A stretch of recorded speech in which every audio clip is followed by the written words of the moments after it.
आज की इस वीडियो में हम बात करेंगे ओलिगोस्पर्मिया की समस्या से लेके उसके उपचार तक हर किसी के बारे में इन डेप्थ में। और सबसे इंपॉर्टेंट बात जानेंगे होम्योपैथिक में वो कौन सी मेडिसिन है जो आप घर बैठे ले सकते हैं और अपनी ओलिगोस्पर्मिया, लो स्पर्म काउंट या लो मोटिलिटी की समस्या को काबू कर सकते हैं, ठीक कर सकते हैं और एक नॉर्मल जिंदगी, एक स्वस्थ जिंदगी दोबारा जी सकते हैं। नमस्कार, मैं ललित शर्मा स्वागत करता हूं आपका अपनी इस वीडियो में, जहां पर आज हम बात करने वाले हैं ओलिगोस्पर्मिया की समस्या के बारे में और सबसे इंपॉर्टेंट उस दवा के बारे में जो इसके ट्रीटमेंट में यूज होती है, होम्योपैथिक मेडिसिन। तो सबसे पहले इन सारी चीजों को जानने से पहले आपको एक चीज समझना बहुत जरूरी है, क्योंकि आप दवा ले लेंगे, समस्या ठीक हो जाएगी, लेकिन अगर आपने कारण नहीं समझा, अगर आपको वो वजह ही पता नहीं चली कि किस वजह से ओलिगोस्पर्मिया की समस्या लोगों को होती है, तो ये समस्या दोबारा आपको आ सकती है, देखने को मिल सकती है।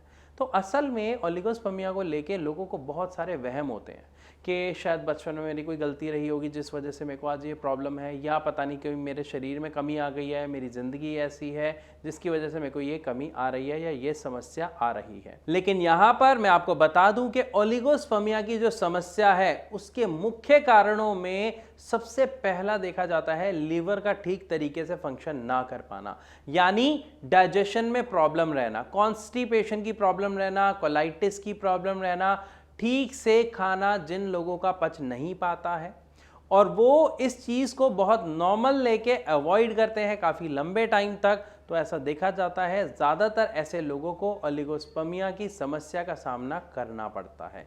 तो सबसे पहली बात हमने क्या समझी कि समस्या किस कारण से बन रही है, राइट।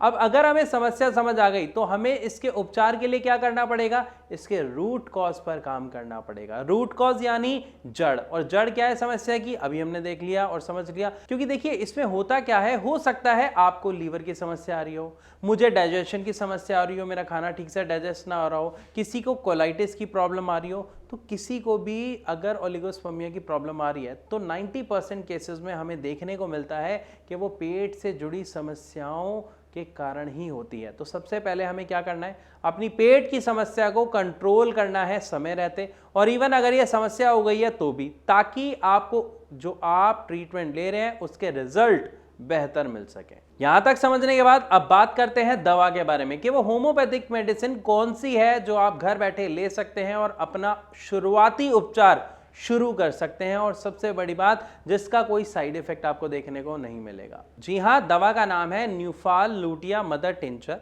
इसकी 15 ड्रॉप आपको आधे कप पानी में दिन में एक बार लेनी है।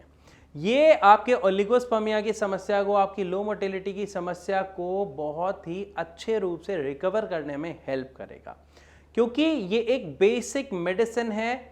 होम्योपैथी में दो तरीके के उपचार होते हैं, या ये कहा जाए दो तरीके से दवा दी जाती है। पहला होता है हमारी मदर टिंचर और दूसरा होता है हमारी पोटेंसी। अब ये दोनों में डिफरेंस क्या है, आपको थोड़ा सा इसको समझना पड़ेगा ताकि आप इससे मिलने वाले ट्रीटमेंट को अच्छे से समझ पाएं। जो मदर टिंचर है वो एक बेसिक है, वो सबको दी जा सकती है बड़े आराम से। उससे क्या फायदा होता है कि एग्रीवेट होने का, मतलब समस्या बढ़ने का कोई चांस नहीं होता। लेकिन जो पोटेंसी होता है उसमें क्या होता है, एक पेशेंट की पूरी हिस्ट्री जानी जाती है, समझा जाता है, और उसकी हिस्ट्री के अकॉर्डिंग डॉक्टर्स कस्टमाइज करके वो दवा देते हैं, जिससे उसका जो इफेक्ट है वो काफ़ी ज़्यादा बेहतर होता है और उसका रिजल्ट जो आता है, मतलब आपकी जो समस्या है उसको कंट्रोल करने में बहुत ही अच्छी रिकवरी देखने को मिलती है। तो अगर आप पोटेंसी की तरफ देख रहे हैं तो यहाँ पर आपको एक सही डॉक्टर से राय लेना बहुत ज़रूरी है, उससे ट्रीटमेंट लेना, एडवाइस लेना बहुत ज़रूरी है। इसके लिए आप एक छोटा सा काम कर सकते हैं, नीचे दिए गए नंबर पर भारत होम्योपैथी के डॉक्टर से कंसल्ट कर सकते हैं कि आपकी ये प्रॉब्लम है, आप इसमें क्या लें क्या ना लें, जो भी आपका प्रश्न है। लेकिन शुरुआती दौर पर आप अपना न्यूफाल लूटिया मदर टिंचर जो है इसकी 15 ड्रॉप्स के साथ अपना ट्रीटमेंट शुरू कर सकते हैं। लेकिन एक काम जरूर करिएगा, ट्रीटमेंट शुरू करने से पहले एक रिपोर्ट कराइए। ट्रीटमेंट शुरू करने के लगभग 15 से 20 दिन बाद आप एक और रिपोर्ट कराइए, मतलब स्कैन कराइए अपनी प्रॉब्लम का। जब आप अपनी रिपोर्ट देखेंगे, अगर आपको दोनों में विजिबल चेंजेस दिखाई देते हैं तो एक चीज़ तो बहुत क्लियर हो गई कि ये दवा आपको फायदा दे रही है। लेकिन यहां पर एक बात मैं आपको बताना चाहूंगा कि जैसे ही आप इस दवा को बंद करेंगे तो हो सकता है कि आपकी प्रॉब्लम फिर से दोबारा आपको आ जाए या और जितनी जो रिकवरी हो रही थी उसमें कमी आ जाए।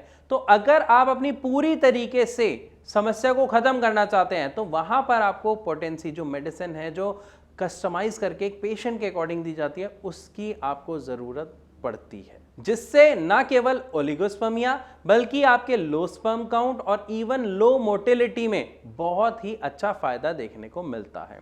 सो आई होप यहां तक आप सबको अच्छे से समझ आया कि जो हमारा ओलिगोस्पर्मिया है, लो स्पर्म काउंट की जो समस्या है, उसमें हमें क्या करना है अगर घर बैठे ही हमें अपना इलाज शुरू करना है तो। लेकिन यहाँ पर एक चीज़ और खासकर आप ध्यान रखिए कि आजकल जब हम मॉडर्न साइंस में जब डॉक्टर्स के पास जाते हैं तो हम देखते हैं IVF या फिर IUI सजेस्ट करते हैं, एडवाइस करते हैं। लेकिन यहाँ पर एक बात का खास ध्यान रखें कि ओलिगोस्पर्मिया कोई इतनी बड़ी समस्या नहीं है, उसका उपचार संभव है, पॉसिबल है। हमारे यानी भारत होम्योपैथी में बहुत सारे ऐसे पेशेंट्स हैं जो अपने ट्रीटमेंट के वक्त जब यहाँ पर आए तो उन्होंने एक बात हमारे डॉक्टर से कही कि सर लास्ट उम्मीद है, वरना हमें तो डॉक्टर्स ने ये एडवाइस किया है, वो एडवाइस किया है। तो हमारे डॉक्टर से सिर्फ सिंपल सी एक बात कही कि आप कोई और ट्रीटमेंट लेने से पहले सिर्फ 1 महीना आप हमारी दवाई का ट्रीटमेंट लें, कंटिन्यू रखें। दवाई शुरू करने से पहले आप रिपोर्ट कराएं और दवाई शुरू करने के लगभग 35 to 40 डेज के बाद एक रिपोर्ट कराएं। अगर आपको उसमें सुधार मिलता है, फर्क लगता है, आपको लगता है कि बहुत ही नॉर्मल से रीजनेबल अमाउंट देके साथ ही एक इफेक्टिव ट्रीटमेंट आपको मिल रहा है, तो आप कंटिन्यू करिएगा, वरना आपकी मर्जी।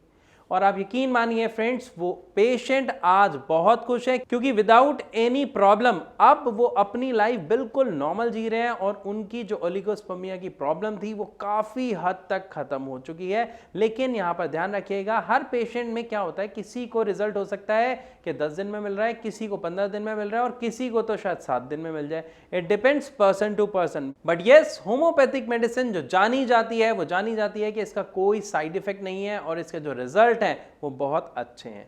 सो आई होप आपको सब कुछ समझ आया होगा। अगर फिर भी कोई डाउट है तो आप कमेंट सेक्शन में लिख के हमसे पूछ सकते हैं। इसी के साथ आपसे चलने की इजाजत चाहूंगा। मिलूंगा अपनी अगली वीडियो में, तब तक के लिए नमस्कार।